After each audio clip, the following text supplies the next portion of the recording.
Are they all on your short list? And when can we expect that you will announce your choice? And honestly, all of those people are good. They're all good. They're all solid. And I always say I want people with common sense because there's so many things happening in this country that don't make sense. That's right. It looks like he's already narrowed it down to a short list. Get a load of these names. Donald Trump appeared at a live town hall presentation on Fox News' Laura Ingraham show. Couple of things here as you watch the former president engaged in the South Carolina primaries, which will be this Saturday. Think first about how he's doing compared to how Joe Biden's doing, engaging with a reporter, engaging with audience, engaging with topics, hell, engaging with stairs, merely climbing up them to get up onto the stage. And also recognize exactly the messaging coming from Donald Trump right now as he is taking ownership of the Republican nomination and waltzing right into the general election. First here with talk about who might be his running mate. That's right. It looks like he's already narrowed it down to a short list. Get a load of these names. The audience has been asked who they think would be a good choice, and various names came up. One of them was, of course, Vivek Ramaswamy. He's made a big splash. Ron DeSantis, who's making an appearance today in South Carolina, we just found out. Obviously, Tim Scott, Byron Donalds, and a big presence here for Tulsi Gabbard. Very interesting. And Kristi Noem as well, I should say. Right. Are they all on your short list? And when can we expect that you will announce your choice? All right, we're going to get to the answer. Obviously, the answer is important, but a couple of things here that should garner a comment or two, which I haven't actually seen much in the media. So he approved of all of those names that were just laid out there, including Tulsi Gabbard. We'll get to that in a second. But did you notice the second name was Ron DeSantis? Ron DeSanctimonious. Ron, the, bête noir of the Republican primary right up until about 5 weeks ago. Ron DeSantis, the man that Trump and Team Trump demonized and ridiculed and sort of really minimalized in every possible way over the course of the last year. He was mentioned as a possible running mate, and Trump didn't object to that. Anyone else notice this? Anyone else think this is kind of strange and noteworthy and frankly newsworthy? It looks like Trump is seriously considering Ron DeSantis as his running mate. What a powerhouse Republican ticket that would be. Also, Tulsi Gabbard. That's incredibly noteworthy considering her last public position was as a congresswoman for the Democrats out of Hawaii. And listen, Tulsi Gabbard is very strong on a lot of issues, but she is contrary to most Republican or conservative orthodox ideas with regard to abortion, with regard to healthcare, with regard to government spending. It's obvious that Trump is trying to keep all of his options open here. And he wants to, it appears, make a splash with this pick. Although what you're about to hear from him suggests that he doesn't really put a whole lot of weight in who his running mate might be in terms of whether it wins an election or not. Here, let's watch. That you will announce your choice. The one thing that always surprises me is that the VP choice has absolutely no impact. It's whoever the president is. It just seems. I remember when Sarah Palin was actually picked, and she did have a big up, and then they just went after her at a level that nobody's seen. The Republicans themselves went after what they did. But you'll be a one-term president because you've already served, so you can only serve for one term, although they say you'll never leave office. I assume that you'll never leave. There'll never be another election don't again. Don't do it. He'll never leave. He's never going. Oh, these people.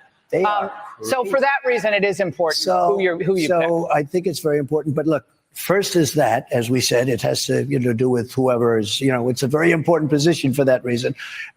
You would like to get somebody that could help you from the voter standpoint. And honestly, all of those people are good. They're all good. They're all solid. And I always say I want people with common sense because there's so many things happening in this country that don't make sense. Who wants an open border? Who wants high interest rates? Who wants all electric vehicles? And they're fine, but you want to have choice. You want to go to combustion. You want to go to any hybrid. I think the hybrid are much better from that standpoint. But we were talking about faucets. We're talking about so much. It's all based on common sense. We want a strong military. We want choice in education. We want to have things that can really make our country great again. What we're doing with the open border is a disaster. We are destroying our country. We're going to change that fast, and we're going to get your energy prices down. Mr. President, thank you so much for this. All right, so that was the very end, as you can see, of that interview. And a couple of things that are noteworthy here. Again, not only is he suggesting that all those people on his vice president's list are qualified and a viable option, which I think should come as a surprise to a lot of people, that a Tulsi Gabbard would be a viable option, or again, Ron DeSantis would be a viable option. But also, this is new messaging from President Trump, if you've noticed. Common sense. All of the things that he is laying out there, securing our border, being open to all energy options to bring our costs down. Common sense, common sense, common sense. God, that's a strong message. Because if you're like me, you sit and you watch what's going on in our country right now. You look at what's going on the border. You look at what's going on our streets with crime and criminals who are allowed to walk free without bail and then commit crimes again. When you look at men being able to use women's locker rooms when there's a teenage daughter sitting there trying to get dressed for PE class or for her swim class, and you just think to yourself, where the hell is common sense right now? The left stands for ideas and agendas that are the complete opposite of just basic common sense. And as they're saying, he's a crazy right-wing fascist conservative, he's awful. You know how these things work. You and I, we're plugged in. We look at politics on a daily basis because we're obsessed with it. It's our hobby almost, right? Because we recognize that it's our job as dutiful, informed citizens to be on top of everything that's going on in this country. But, breaking news alert, most people aren't like us. Most people don't follow the news as closely as we do. You know that when you try to engage them in a conversation on issues and you got to go back and explain stuff from the very beginning because they haven't been paying attention every day, can be frustrating, right? And so this is important because all they're hearing from the mainstream media and the left and from Joe Biden and the Democrats is that Donald Trump is about to destroy our country. If you elect him, there won't be another free election again because he's a fascist and he's going to turn the Justice Department against his enemies. They're going to throw him in jail. And he's absolutely right. And then you do tune in. Maybe you say, okay, let's see how bad Trump is. And you see him sitting there looking casual, surrounded by voters who are applauding for him and cheering for him. And he's just making sense with common sense ideas. And the first thing you're going to think of is, well, they're gaslighting me. They're lying to me. They're lying about Donald Trump. This is so powerful and so strong for him as he starts to make that pivot into the general election. Now, you'll also notice one name that was not on the short list for vice president, and that would be South Carolina's favorite daughter, Nikki Haley. They addressed that idea of Nikki Haley being the running mate, and here's how it went. Some people used to say I was running because I really wanted to be vice president. I think I've pretty well settled that question. Has she settled that question? Well, I settled it about 3 months ago. And look, she's not working. She's here. She's down by 30, 35 points. And everybody knows her. You're not supposed to lose your home state.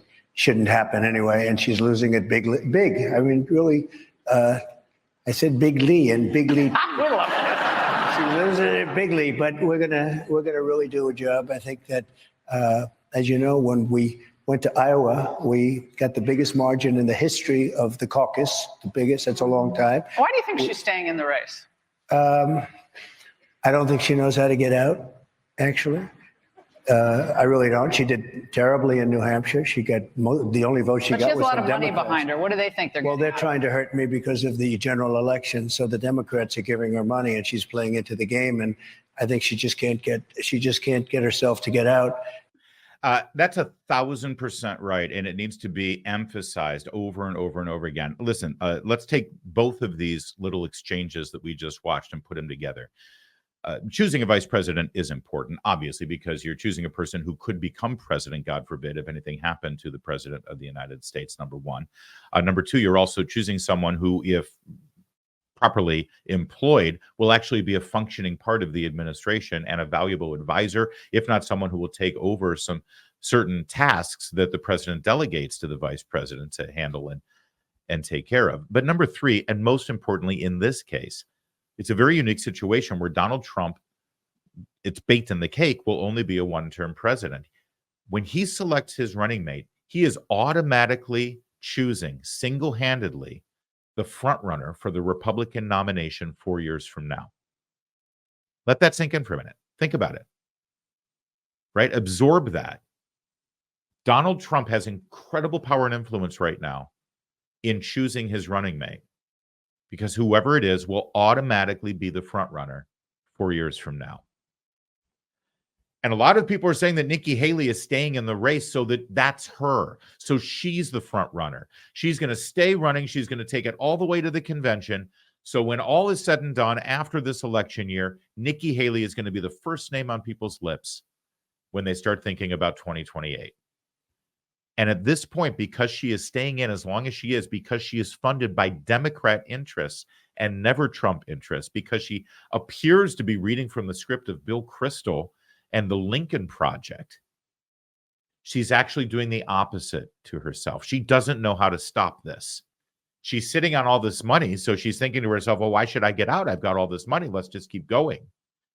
I guess she's in this delusional state that if something were to happen to Donald Trump, or if he gets imprisoned or put behind bars, and for some reason at the convention they decide they don't want to go with Trump because he's been convicted of a crime, which is not going to happen.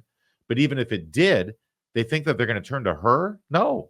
That convention is going to be full of delegates who are committed to Donald Trump. The last thing they're going to do is choose the woman who is spending all of her time and all of the Democrat money she's getting to bring Donald Trump down. Now is the time where Republicans need to unify and take aim against the person who really does deserve all of the criticism, Joe Biden, and whoever's pulling the strings for Joe Biden. Nikki Haley isn't doing that. She's spending all of her time attacking Donald Trump. She continues to divide the party at a time where we need to be united against Joe Biden. So she's actually harming any future she might have, unless, and I'll just throw it out there for you, unless she's planning on running on a third-party ticket. Earlier this week, Joe Manchin, the Democrat senator from West Virginia, ruled out running on the no labels ticket. Last week, Larry Hogan, the former Republican governor of Maryland, did the same when he announced he'll be running for the Republican nomination for Senate in his state. That means the no labels crowd, who has gone through the process of getting on every ticket in the country, they don't have a nominee. They have an infrastructure. They have some money. They'll probably be able to pull 5% of the vote of just people who don't like either candidate and don't want to vote for Robert Kennedy Jr. And it's quite possible that Nikki Haley will swing over there. And if she does, by the way, that could actually hurt Donald Trump. And I've always thought that Robert Kennedy running as a third-party candidate, an independent candidate, that hurts Biden more than anybody else. I don't know anybody out there who's voting for Trump and then will say, oh, wait a minute, if Bobby Kennedy's in there, I guess I'll vote for him. No. If Kennedy's getting any votes, it's from liberals, it's from Democrats who recognize that Biden is a disaster, but they'll never vote for Trump, right? But if Nikki Haley gets in, I think you will get some tried and true country club, establishment, Mitt Romney, Bush type Republicans who don't like Trump at all and would only vote for him if he's the only choice they've got, because they can't vote for Biden and they can't vote for Kennedy. And if she is an option for them, they'll vote for her. That could hurt Trump, actually, if she does that. And that could be part of her calculation. All right, more of Trump being really good at communications, at reasonable ideas, at sharing where he is right now in this campaign with Laura Ingraham, because I really want to show you again this distinction between what he's demonstrating right now as his leadership abilities, his cognitive abilities. He did this entire interview without any note cards, without any cue cards. It was all live, no edits. You don't see Joe Biden doing this ever at this point. Here's more Trump. You ever just say to yourself, I'm done. This is what they, why? A lot of people would have said, I'm out. Why are you staying in this? I can't, because I want to make America great again. It's not great right now. And we can do that. We can do that. Laura, we can do it. We can get it fixed. It's harder now. It would have been so much easier if we just finished off that. Everything would have been so perfect. We had the border set. Everything was set to rock and roll. We had no. So you feel like you have an obligation to America because. So it's a great question, and this is actually a real strength for Trump going into the general election for a lot of people, again, who aren't already committed one way or the other. You look at everything they're throwing at him. You look at everything they're going through. He's now been fined $355 million. They want to take away his properties. They want to take away his wealth. They keep him from doing business in New York. It's like, why are you doing this? You could just walk away. Why are you doing this? And if you're a Trump hater, your answer is, well, because he's a narcissist and a fascist and he's power hungry and he wants to get in there and destroy our country and become the next, Mussolini or whatever. And if you like Trump or love Trump, the answer is because he loves our country so much. And he's doing it selflessly and taking one for the team because he's such a patriot. I wonder if you're in the middle and you're not committed one way or the other, if there is anyone like that in this country anymore. I wonder how that answer resonates. Because I think logically speaking, most people would look at this and say, oh my God, if I were in his place, I wouldn't go through this. Why is he doing it? And it's certainly not to make money. In fact, it's cost him money to be in politics, bigly.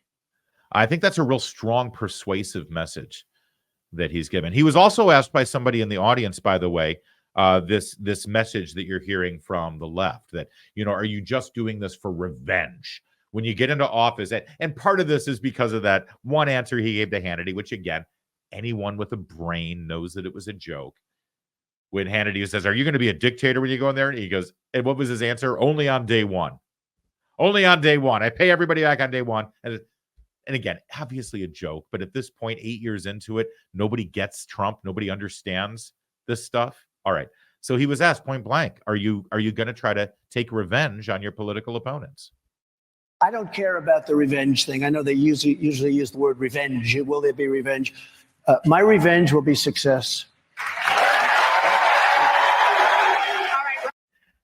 That's a great answer. And again, great leadership from Donald Trump at a time where he needs to be displaying this to voters. See, we're getting into that time now where this isn't just the diehards looking at what's going on. And it's time to actually start convincing people that he's not the scary monster that the media and Democrats are calling him. And to that end, there was one other really important exchange here where Donald Trump answered specifically about this judgment against him in New York, what he's going to do to appeal it. And then he did something that so many of us, we Reagan youth Republicans, we Constitution-loving, Mark Levin listening, Rush Limbaugh-loving Republicans have been wanting him to do. He referenced the Constitution of the United States. Watch. Conservative. Everybody made money. There was no victim. The bank gets up and says, we love this guy. I mean, they You love paid back the loans. 100%. No defaults, no anything. The bank asked me to, banks lend money. That's how they make money. They asked me, would I borrow some money? They asked me. I didn't need the money. I had a lot of cash. And what happens is this guy ruled that I was guilty before the trial started. He didn't even know anything about it. He ruled that a house in Florida called Mar-a-Lago is worth $18 million when it's worth from 50 to 100 times that. Would you give up one of your properties to settle this? Look, we have, I wrote this out because it was so great. I just looked at it. People call up, all of your friends, the lawyers call up. They say, it's the most egregious punishment anybody's ever seen. Tim Scott knows that. He sees it. The Eighth Amendment. Excessive bail shall not be required, nor excessive fines imposed, nor cruel and unusual punishment inflicted. That's the Eighth Amendment. Excessive fines. This is a state court ruling. I have a fine. Yeah. I did business. Donald Trump reading from the Bill of Rights is a good thing to see, and actually starts to resonate, I think, again, with voters and anyone who is attempting to look at this, if they still can, with a fair set of eyes. You look at that ruling, you look at the judgment from one guy, from one judge, no jury up in New York, and you wonder if that is excessive, if that is cruel and unusual punishment. And I guess that's also a glimpse into what his appeal is going to be on that decision.